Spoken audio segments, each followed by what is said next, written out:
Good afternoon. I'm Nicole Truog, Associate Director of the Center for Financial Security, and I'd like to welcome you to today's webinar, which is entitled Integrating Financial Education into Traditional Family Support Services.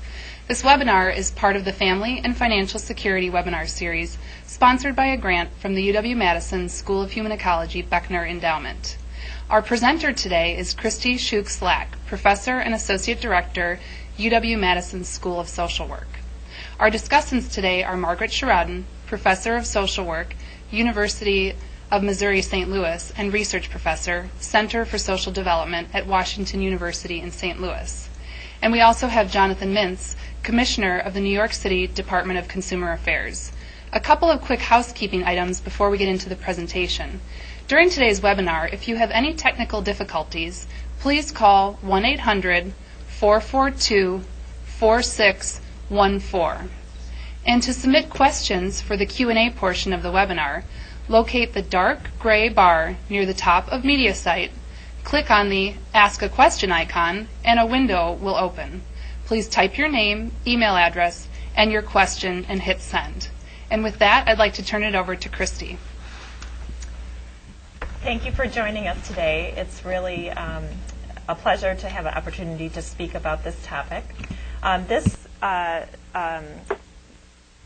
This presentation is based on joint work with Lawrence Berger and Michael Collins, who've been involved in a family support intervention and in La Crosse County, and I'm going to talk today a little bit about lessons learned with that experience.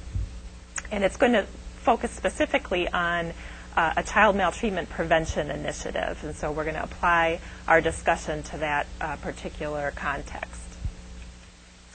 And I'm going to start just talking a little bit about what I mean by family support services. Family support services really constituted a movement in social welfare services during the 1980s and 1990s. And what I mean by traditional family support services are grassroots organizations that are really they're developed with the sole purpose of supporting families in their own family-defined needs. And this list here just gives you a sense of some of the characteristics of family support agencies. Most of them are community-based. They have a strength-based philosophy when working with families. They encourage families to define their own needs. There's often no set time frame or service intensity. The services are entirely voluntary and require that families ask for help. There's often no specialized training or credentials in terms of a professional degree in delivering these types of services. And with respect to child maltreatment prevention, many family support agencies are heavily focused on parenting interventions.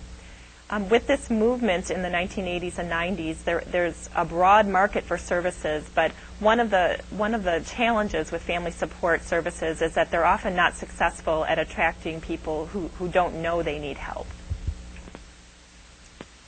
When we think about evidence-based family support prevention models or interventions in this context, it is fair to say that most family support models of service are not evidence-based, and this is not to mean that they don't work. It's just to mean that they haven't been evaluated rigorously. Family support models have a philosophy of service that includes a wide-held belief that you don't turn families away who ask for help. So it's very difficult to evaluate in a rigorous way whether certain interventions in this context are actually effective at achieving the goals they're intended to achieve. There are a few examples of family support type interventions that have been rigorously evaluated. Things like home visiting programs, Head Start are a couple of examples where there have been experimental evaluations to determine whether they're effective.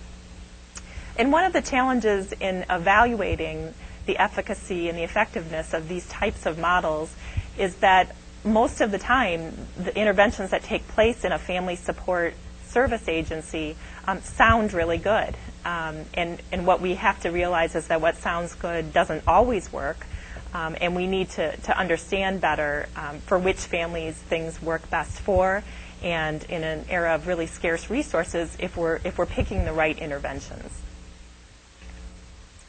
So to sum up, services to at-risk populations that are based on family support models will often lack a coherent model of intervention, and this links back to the fact that most aspects of the intervention are defined by families' requested needs. They often lack evidence of impact and are often resistant to evaluating impact in a rigorous sense, again linking back to the philosophy of service. And in the child maltreatment prevention arena, the comfort zone really is often around parenting knowledge, behaviors, parent-child interactions, and the like. So I'm going to use a specific case example in the child maltreatment prevention arena. And this particular model, which I'll describe in more detail in a few slides, is intended to address the phenomenon of child maltreatment showing a historical and pretty consistent association with poverty and low income. This slide just goes over some of the findings from the literature with respect to that relationship. There are references in this presentation at the end to many of the studies that are referenced in the presentation. So low-income families we've known for a long time are overrepresented in child protective services systems and in out-of-home care populations. There have now been 4 national incidence studies of child abuse and neglect in the U.S., and all 4 of these studies have shown a strong inverse correlation with income. Child maltreatment report rates are highest in communities with high poverty rates and high unemployment rates. Receipt of different public assistance benefits is predictive of CPS involvement. And there's a strong correlation between, well, there was a strong correlation between welfare assistance and child protection caseloads prior to the 96 welfare reforms. So all of these descriptive findings don't speak to a causal understanding of the role of poverty. They simply speak to a correlation. One of the key questions in intervening with families who are struggling with poverty around issues related to child maltreatment prevention is that it's sometimes difficult to tease out what types of struggles are more related to poverty versus parenting. So markers of both poverty and parenting struggles predict maltreatment, and this is particularly true for child neglect, a specific form of maltreatment.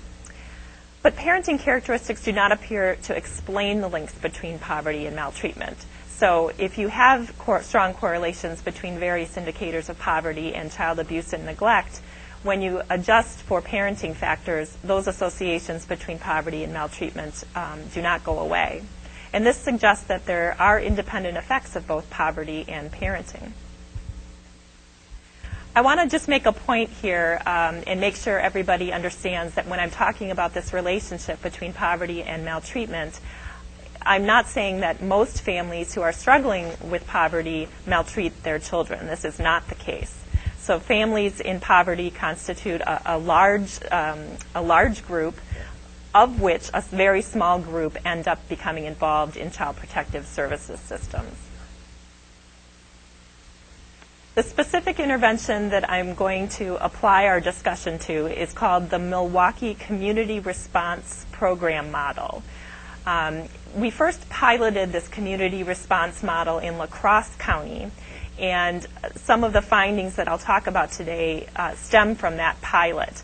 My colleagues Lonnie Berger and also Maria Canchan and Michael Collins are preparing to implement this model in Milwaukee County along with the Children's Trust Fund and in cooperation with the Wisconsin Department of Children and Families. This particular model is focused on providing economic supports to families. So it's designed to answer the question of whether there's any prevention that can be bought if you just intervene around economic issues with families.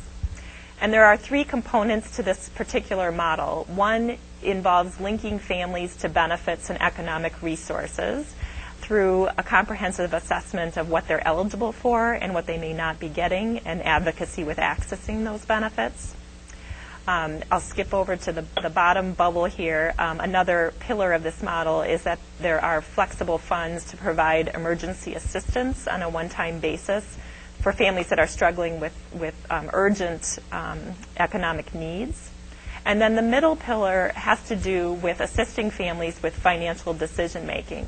And this particular aspect involves intensive training of the workers that are delivering the intervention to indirectly help families with making decisions that can help them save additional money or have more money at their disposal at the end of each month. So those three pillars together constitute the economic support intervention in question. And in this example, the target population is families who are reported to Child Protective Services systems, but their cases are closed because the risks don't rise to a high enough level. It's a rather short service duration, approximately 8 weeks, and families are allowed to re-engage if they need additional assistance. So the middle pillar, the assistance with financial decision making, involves these types of activities. Working with clients who are unbanked and need a more efficient means of paying bills, reducing unnecessary fees associated with check cashing places and late fees, helping clients prioritize those bills so that they can avoid the highest fees, addressing debt issues and credit problems, planning for expenses that are likely to occur, avoidance of predatory lenders, and then assistance with budgeting, saving, and establishing financial goals. There were several implementation challenges, and we worked with a great team in a county that has a very strong network of providers for assisting families struggling with poverty. So really this particular intervention was implemented in the best situation possible. And we were very open and honest with each other, the research team as well as the workers, in communicating about what the challenges were. So some of these challenges come from those ongoing conversations with workers and from our own observations. So there was definitely a switch from a comfort zone in which, under the former model, workers emphasized parenting interventions, to focusing on systematically intervening with families around economic support issues. In the previous model that existed with this particular agency, oftentimes the financial issues that came up with families were deferred to other service silos, and workers were not typically in a position to advocate on behalf of the families or to question these other silos in terms of what they were able to assist families with. There was also a lot of discussion about the terminology around financial decision making, and we started out using the term financial literacy, and this was really viewed as something that has more middle class relevance. So we ended up using the term financial decision making in this particular context. There was also a switch from a comfort zone that embraced family-defined needs to one in which there was a requirement to assess for economic struggles. And sometimes what we found is that families didn't know what they needed with respect to financial assistance. They may not be aware of certain benefits that are available to them, so didn't know to ask about them. They may not be aware that there's other options for managing their finances. And so being able to probe in those areas was a switch from a comfort zone around parenting issues. There was also a switch from a comfort zone in which relationship building was central. So we implemented this model with the intent of it being a 3 to 6 week intervention originally. But what we found was that workers really felt they needed more time to engage with families and establish a relationship based on trust so that some of these financial issues could be more readily disclosed. And this whole area of financial decision making was really new territory for the workers involved. So there was a steep learning curve, and we had to revisit that learning curve at several points. This is just an example of a scale that we adapted from something called the Everyday Stressors Index, which was developed by Lynn Hall and colleagues.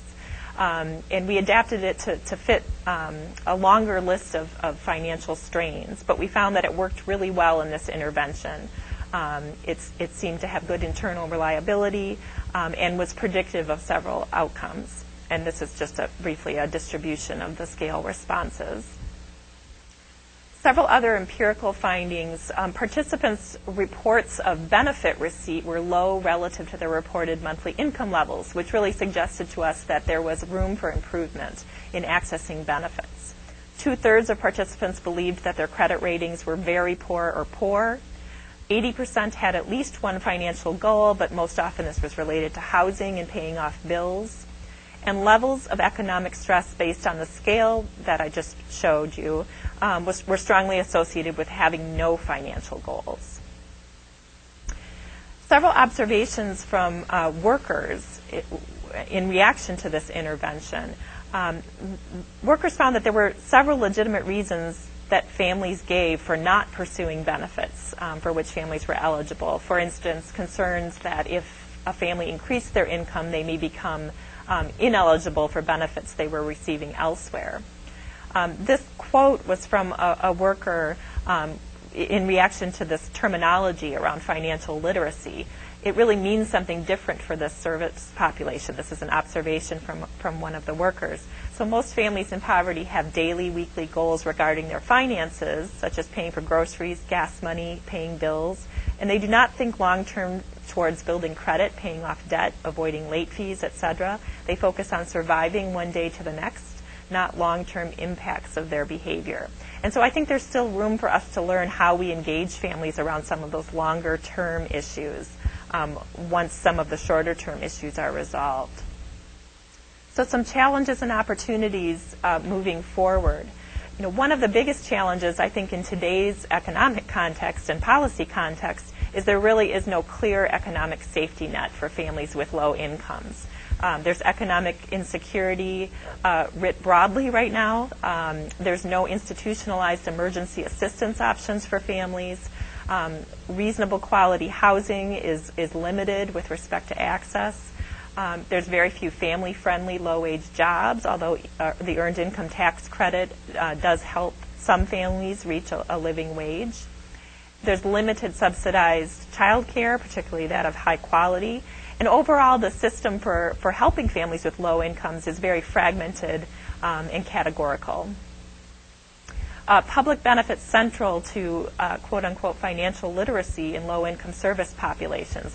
I think that financial decision-making when working with this population must have as one of its tenets assisting families with navigating this very complicated network of public benefits. The rules are always changing. They're implemented differently in different places, and this has to be part of the decision-making that goes on with respect to families struggling with low income.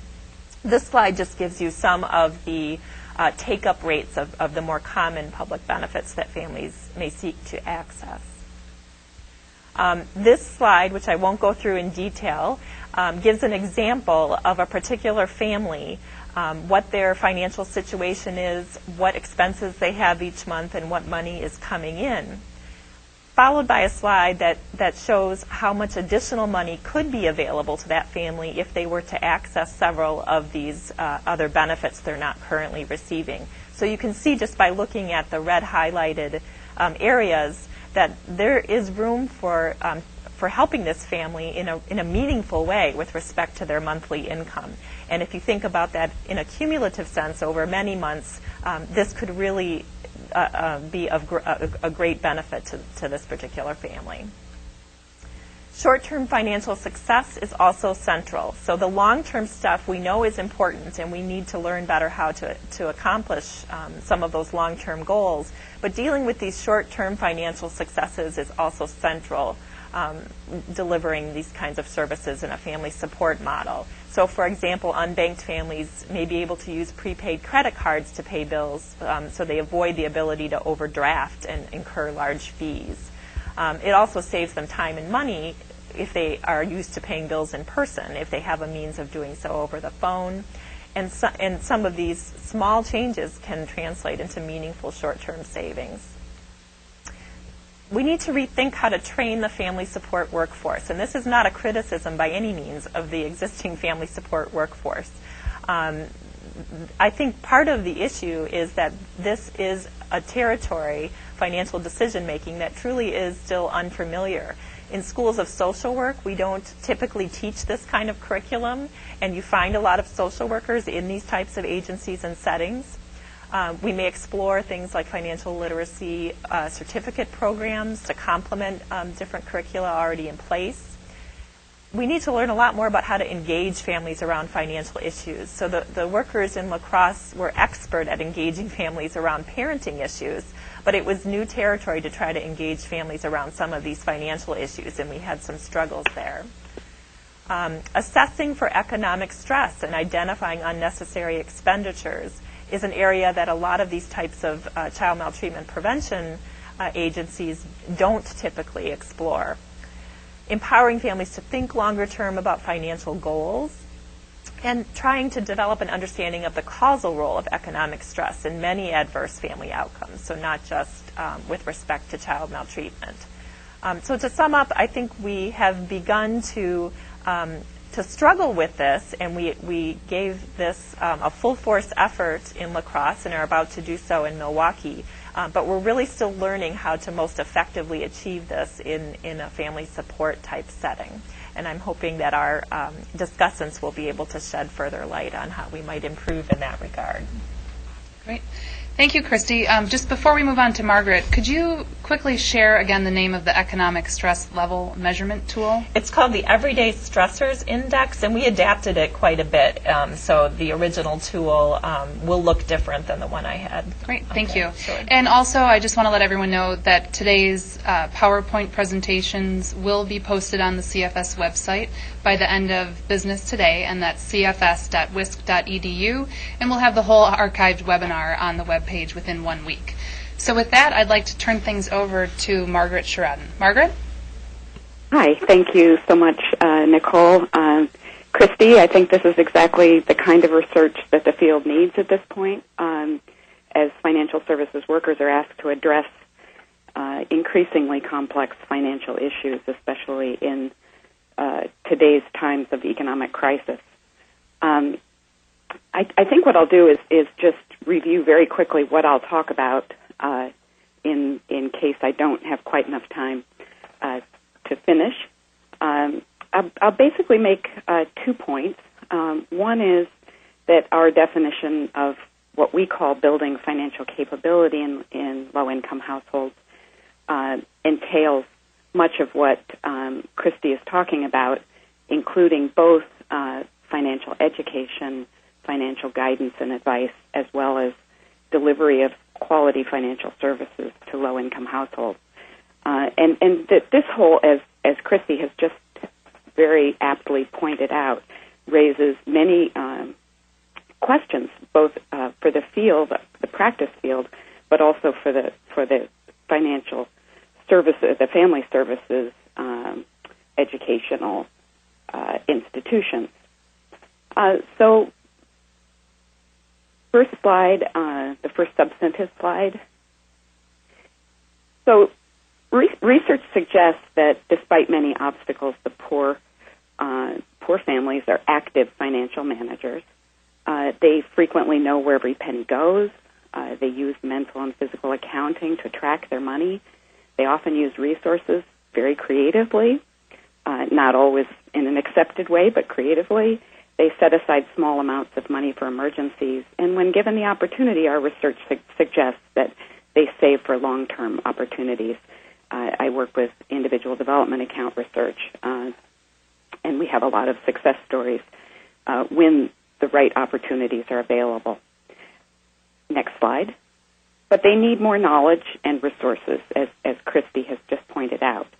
Like most people, low-income families have inadequate knowledge and skills for handling increasingly complex financial management and planning decisions. And we see that in a recent financial capability survey by FINRA. Families often lack numeracy skills and often make short-term or short-sighted economic decisions. Planning ahead is more difficult. But in addition, low-income families have insufficient and irregular income and financial supports, and I think Christy's point that she just made about the context that we're in right now has made this even more difficult. They often lack access to quality financial services and information, victims of unregulated financial services, and they often don't benefit from the kinds of asset-building opportunities that middle-class and upper-middle-class families benefit from. Next slide. In other words, financial knowledge and behavior are not enough that we need to, in order to address financial vulnerability in low-income households, we have to not only provide financial education and advice, but also real opportunities for people to act in their best financial interests. And I'd just like to point out a quote, a woman that we talked to in our savings research, who said, sort of at the end of the interview, she said, "We need more keys, we need more tools put in our hands. We need, show me the arena, give me some access to the arena." And I think she nicely points out that not only does she need more knowledge, but she needs access. Next slide. So we talk about this in terms of financial capability as both an individual and a structural idea that combines the ability to act, one's ability to act based on knowledge, skills, confidence, and motivation, but also the opportunity to act through access to beneficial financial benefits, services, and products. Next slide. This requires that family support workers, human service workers, have financial capability themselves and the ability to intervene using these skills. We taught a class, it was almost 10 years ago now, I think, to social work students, and one of the things they said was, "I don't feel very comfortable addressing financial services and financial education because I don't understand it myself. I don't understand many of the issues that are facing me." And I think this is much like teachers who are asked to teach financial education who say, I'm happy to have the students learn this, but I don't feel I'm the one to be teaching it. So we clearly need more preparation in higher education. Next slide. So what are some of the potential roles for family service professionals? The first three, I think, are the ones that Christy responded to in most detail, and this is probably what most family support workers are going to be doing. Economic advocacy, such as how to get public benefits and other kinds of services that families need, guidance in financial decision-making, coaching and advice. Michael Collins has done a lot of the seminal work on this. Financial training and education. But I think then we also need to, as family service professionals, go on to help inform and design and test financial products and services, especially for financially vulnerable groups. So victims of domestic violence will have financial needs that are quite different than perhaps people who are living with disabilities or children who are in the CPS system. And this is something that financial services workers can have, I think, an important voice to play.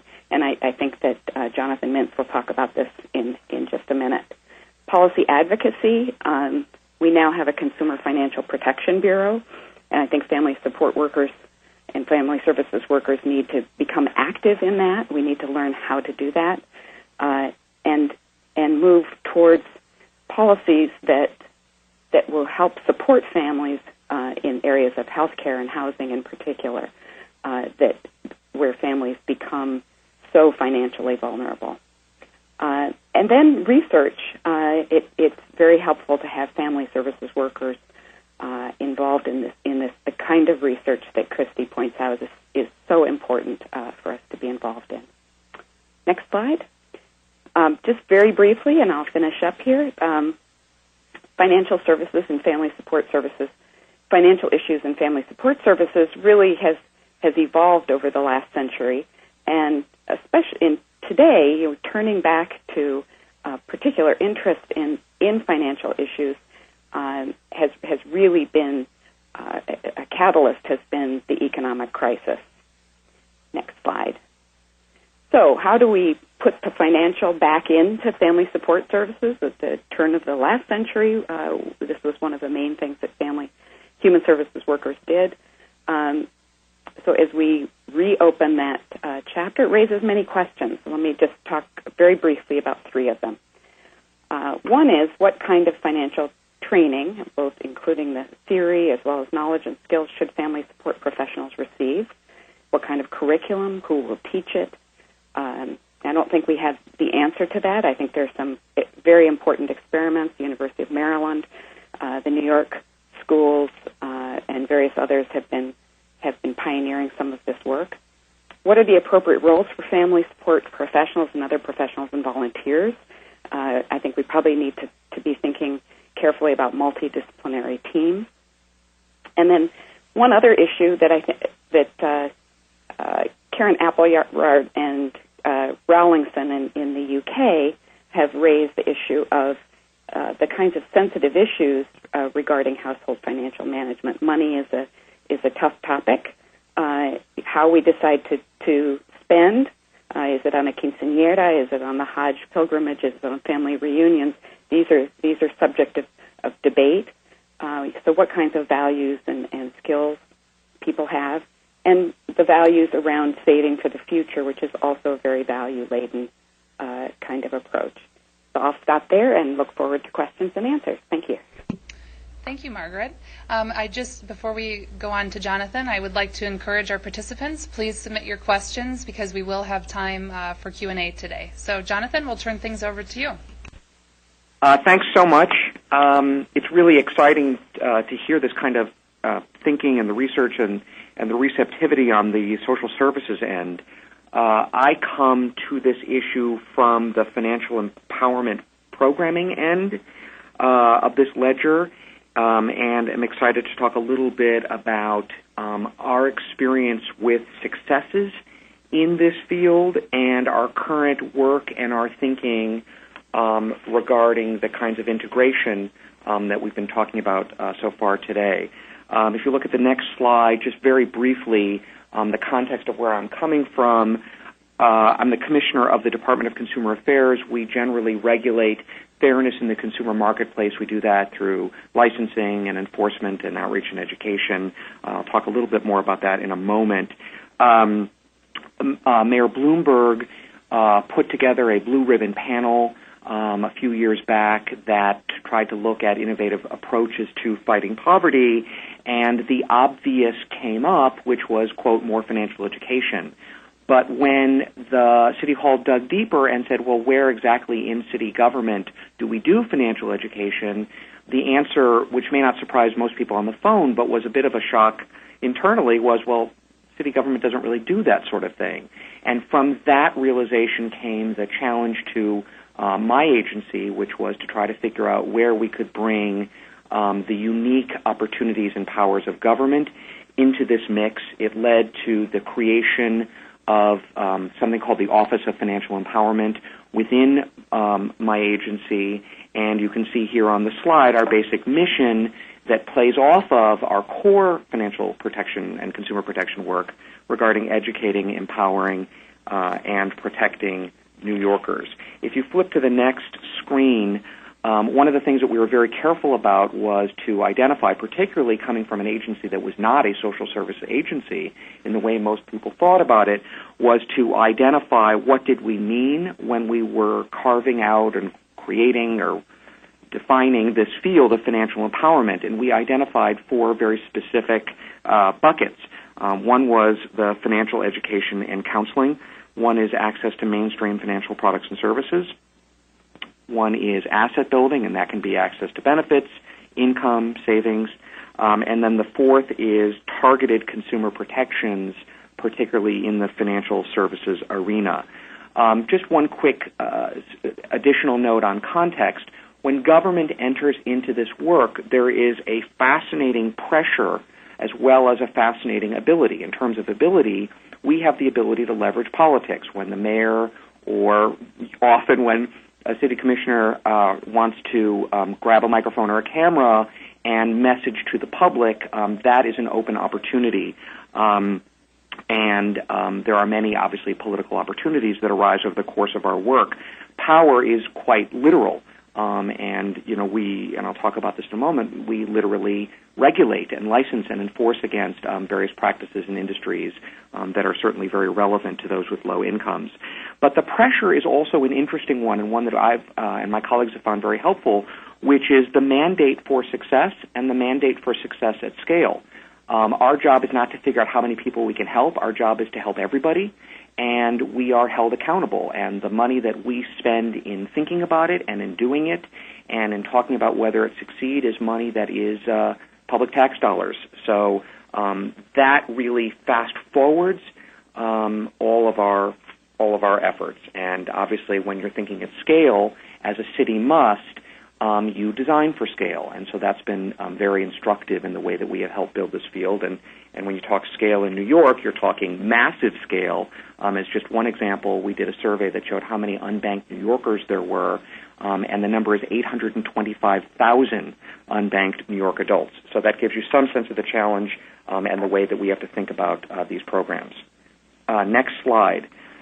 Fast forwarding through the last few years, there have been a great many large-scale successes in financial empowerment. I just want to go through a few of them real quickly because I think it's relevant to what it is we're talking about integrating.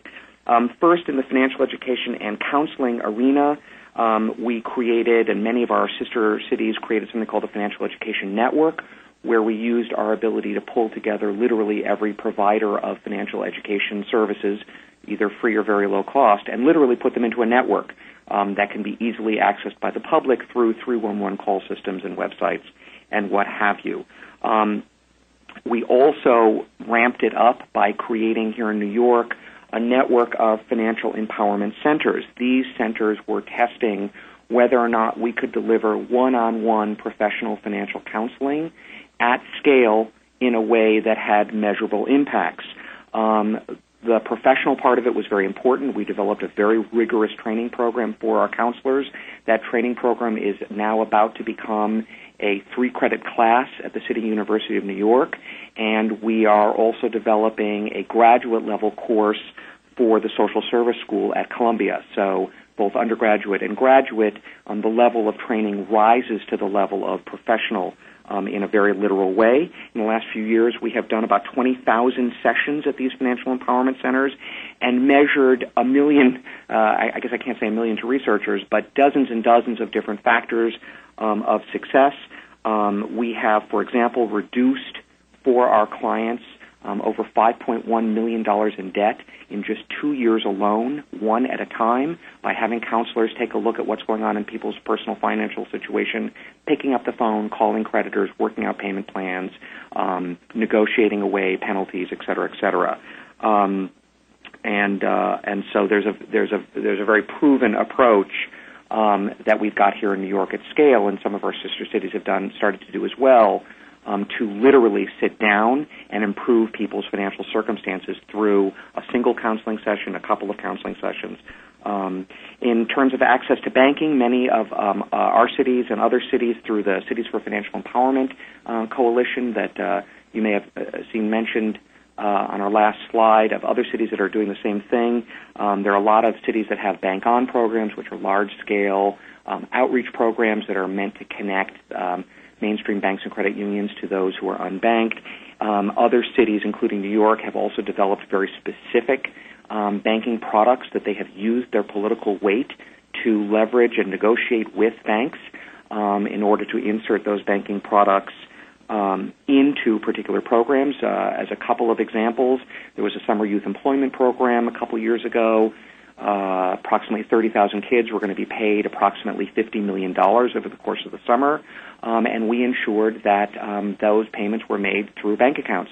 And for those of the youth who did not have bank accounts, the sign-up program for the summer youth involved a sign-up for a bank account, and that was a very successful way. And we have used our position as government multiple times to intervene into those moments when people are coming for a program, signing up for a program, about to have money dispersed, particularly on a regular basis, from government, and used that moment to leverage very specific and successful banking opportunities with safe banking accounts.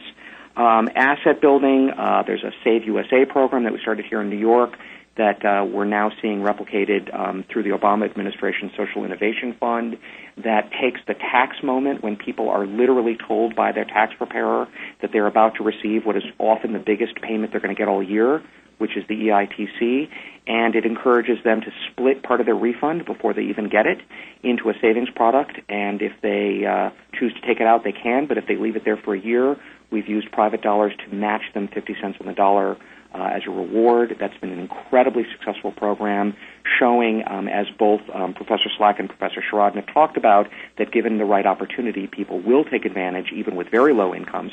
Our average saver who said yes and succeeded was only making $17,000, and that's in the middle of New York. K to C, there's a program that just started in San Francisco, opening up child savings accounts for children in kindergarten in the public schools. Consumer financial protections, I mentioned before.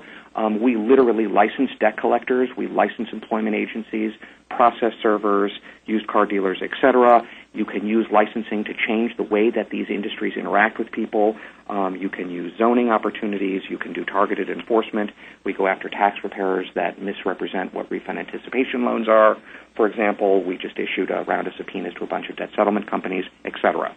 Now, take all of that, move to the next slide in regard to the perfect storm. When you take all of these successes, they are doing good work on their own, and I've eaten up several of my minutes talking about them, but I think the critical point here is this juncture into social services.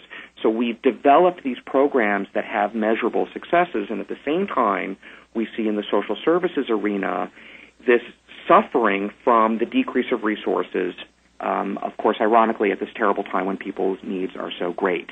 It is our supposition, and I think that's what's so exciting about talking about this today, that in social services, less is literally less unless you figure out how to innovate. And that's where we come up, if you go to the next slide, with what we think is this innovation of the supervitamin approach to injecting these financial empowerment programs in the right way. The theory being that financial instability is generally the backdrop, as Professor Slack talked about, behind social service client needs. It happens in a few different ways. You have those who either can't fully benefit from the help that they're getting. They don't necessarily know how to make best use of an asset that newly comes into the family, for example. They don't have a bank account. They don't know how to use that money or spend it wisely. A second way is that they are so close to a point of financial instability that the investment in social services can be disrupted or need to be reset because of some minor shock that their finances are unable to absorb, a car that needs a repair, a medical bill, etc., and suddenly everything is discontinued. Or in the third case, as with domestic violence, as Professor Sherrodin mentioned, where the financial factor is one of the primary diagnostic issues of the social innovation. So you have this financial instability as the backdrop. You have social service interventions, which generally don't address that backdrop, as we've discussed. And the idea then is that if you insert the proven financial empowerment services into these interventions, that you will not only speed the success of the primary intervention, but in speeding the success, that you might also save money. We have already been experimenting with this supervitamin idea. In New York, domestic violence is something that has been mentioned several times. The average, from our data that I've seen, the average, usually woman, goes back into an abusive setting 7 times.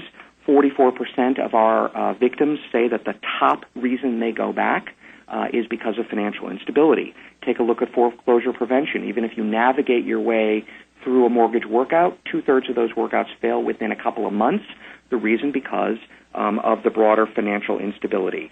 You see here several other examples where we are using our government status in order to insert these programs into homeless prevention, jobs initiatives, prisoner reentry, et cetera, et cetera. If you go to the next and last slide, I apologize for slightly going over, we have learned a few quick lessons in our efforts to do these integrations and to measure their successes. The first, particularly as Professor Sherrodin was recently talking about, is you want to make sure that you are inserting a professional program. It is important to make a distinction between handing out a brochure or talking generally about a budget as opposed to inserting, for example, a professional counselor or somebody who has been trained in the way that we talked about, like we're doing in Columbia's social service school, where you are literally professionally training people to address these issues in a meaningful way. Second, of course, you have to find an appropriate partner. It seems like it's obvious, but mission alignment can be very helpful. There needs to be a genuine appetite because this is a new way of doing business. Third, you need to identify the right moment. This is really important. I talked about flows of dollars. Those are great access points. I talked about those places where clients are coming to you for the help already. I think that one thing we've also learned is that you do not want to choose crisis moments. When a family is transitioning into a homeless shelter, for example, that's obviously a lousy time to insist upon a financial counseling session or talk about getting them banked. Fourth, you want to institutionalize the integration. I want to underscore this point in particular. Co-location does not work. It is not good enough.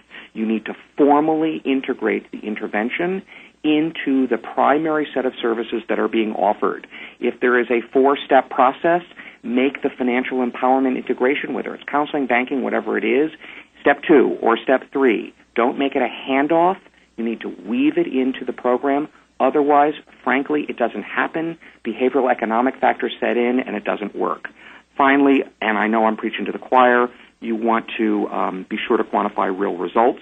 There are ways to measure the efforts. There are ways to measure the results. And if you're going to make the case for changing the way people do business, and particularly if you're going to be using some of their dollars to do so, you must be able to make that case quickly. Thank you. Great, thank you. And we've got a number of questions. So we're going to start off with one from someone who said, I work with Single Stop USA in New York City. We partner with a number of agencies that provide financial counseling as part of a suite of services offered to low-income customers. What are your thoughts in terms of the pros and cons of classes versus individual counseling as a delivery system to reach customers? So, Christy, you want to start with that one? Sure. We thought a lot about this when we were designing this particular intervention, and after much thought, we decided that the most efficient way of trying to deliver this type of financial education, financial decision-making intervention was to do so on a one-on-one basis and through intensive training of the workers. We did have the ability to offer classes to families, but most of these families were living in pretty chaotic situations, and the thought of sort of having them show up for a several-hour class when this may not be the highest thing on their list of priorities to resolve, we sort of presumed that wouldn't work as well. So this wasn't a question we tested, but a lot of these interventions took place in the families' homes. Whenever there was an opportunity to educate or to assist a family with decision making, the worker wanted to be prepared and ready to do so on the spot. Margaret or Jonathan, do you have anything to add? Sure, I can jump in real quickly. In our research anyway, working with families who are trying to save, there's a great range in their responses to this question. And I think what that implies is that probably we need a diversity of approaches. But I think given the kinds of circumstances that Christy's talking about, Commissioner Mintz just talked about, the one-to-one works well in the beginning, but then when there are substantive topics, once people are engaged, then they find classes and workshops to be particularly useful.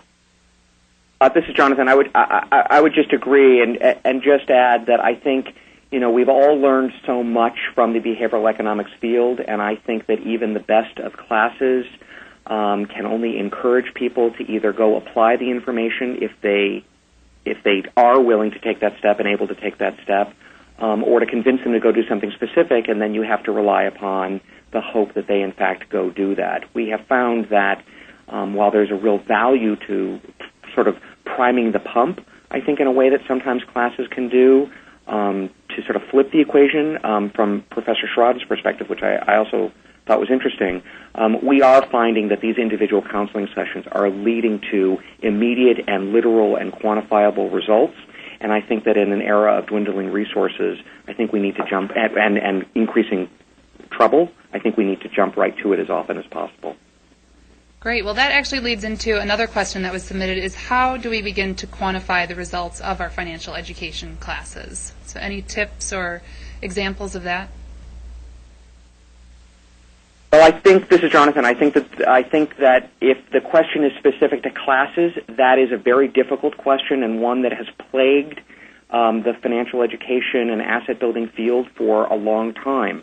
I think that even once you move beyond how many people are sitting in the chairs to how many people can prove that they learned something at the end of the class, I still think you are engaged, and forgive me, in an academic exercise about what people learned. And from government's perspective, and I know from everyone on the phone's perspective, the question isn't what can you learn, the question is how quickly can you literally help people. I think that if the question were broadened to how can you quantify whether professional financial counseling makes a difference, we have had tremendous success, and I urge people to take a look at a couple of the links in our presentation. We have had tremendous success in measuring where people are when they come in and where people are when they go. We are looking at their debt levels. We are looking at whether or not they're banked. We are looking at their credit scores.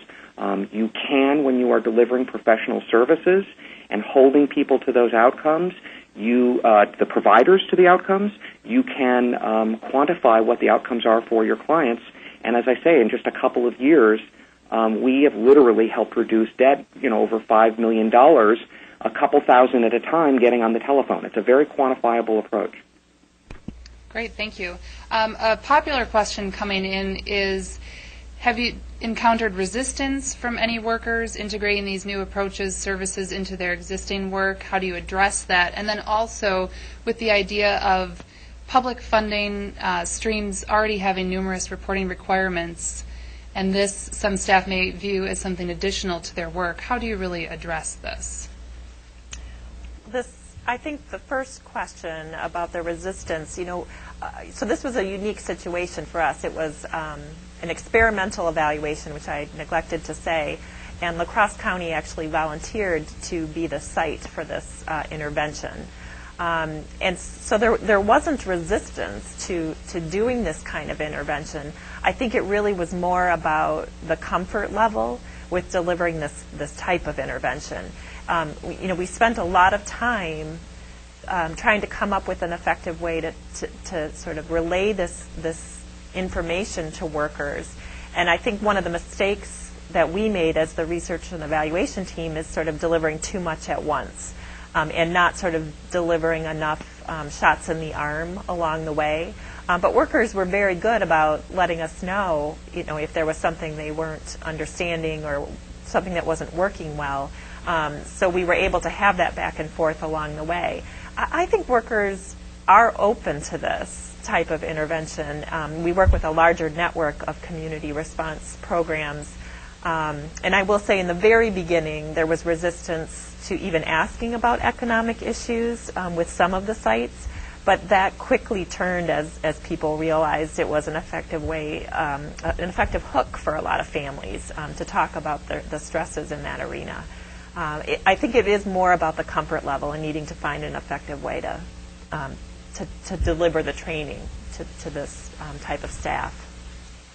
This is Margaret. I would just add to what Christy said that this has been our experience as well. That discomfort usually comes from not knowing how to do the work, and talking directly about money with people can be a difficult thing to do, and many clients come in very reluctant, many times because they feel ashamed of their financial situation, and that can be a challenge for individual workers.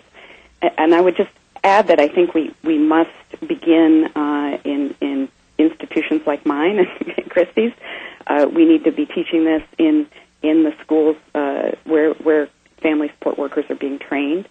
And then from a policy perspective, this is an additional requirement, is a real issue. This is an issue in teaching also where they're being asked to do financial education, that there has to be policy shift to help support workers in the work that they're undertaking, like the kind of thing that's happening in New York.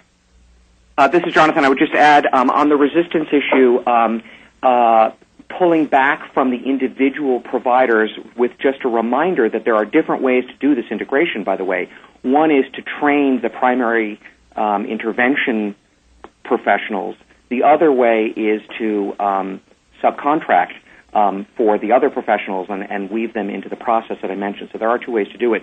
We have seen resistance not at the individual worker level, which was discussed, but more at the institutional level.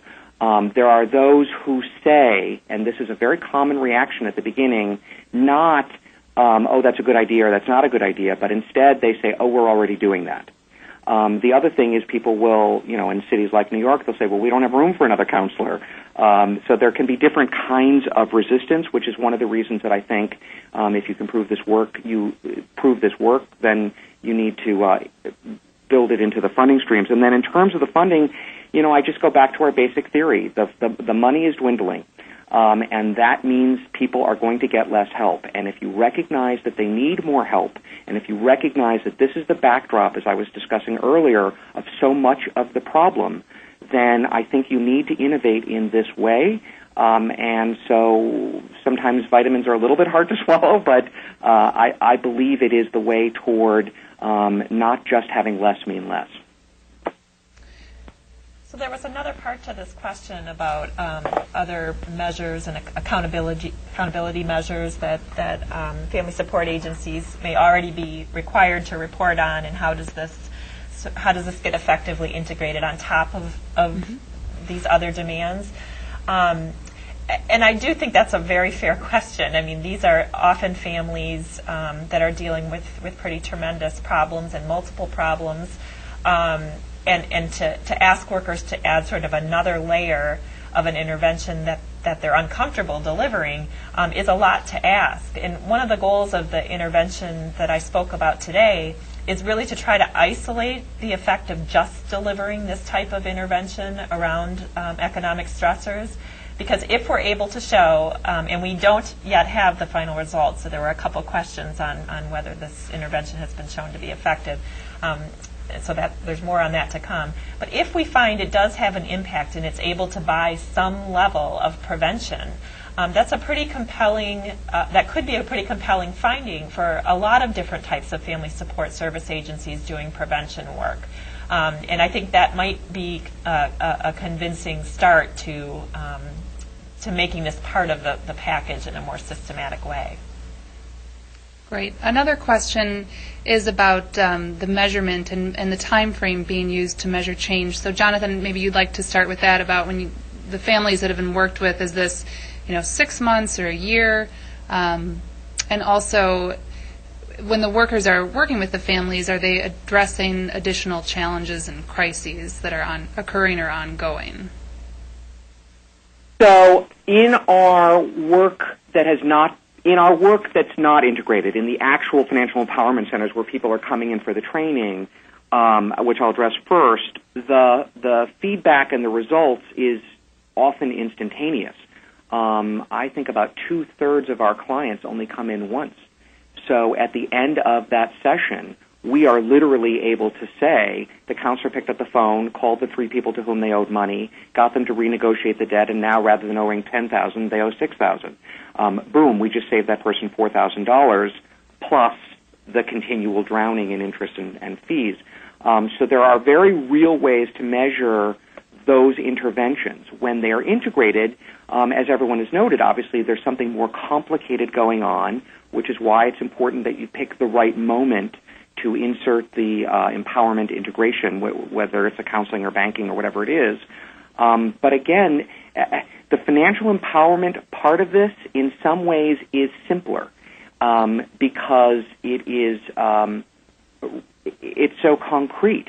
If somebody's about to receive money and you have them receive that money into a new bank account that you open for them, rather than a check that they're going to bring to a check casher, you have an instant success. Now, obviously, it's more complicated. You want to keep delivering education so they know how to use the account, et cetera.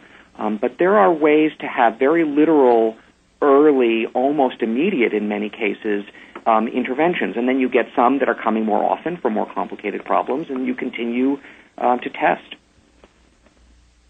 Great. Well, with that, we're going to actually need to wrap this up. I just want to ask Christy, Margaret, Jonathan, do you have any closing remarks that you'd like to make? And I think the discussants would also agree with this. I think this is a topic that we can no longer sort of sideline in this world of family support service agencies, and experimenting with these different models and approaches for integrating this in a more systematic way. I just think this is the direction we have to go.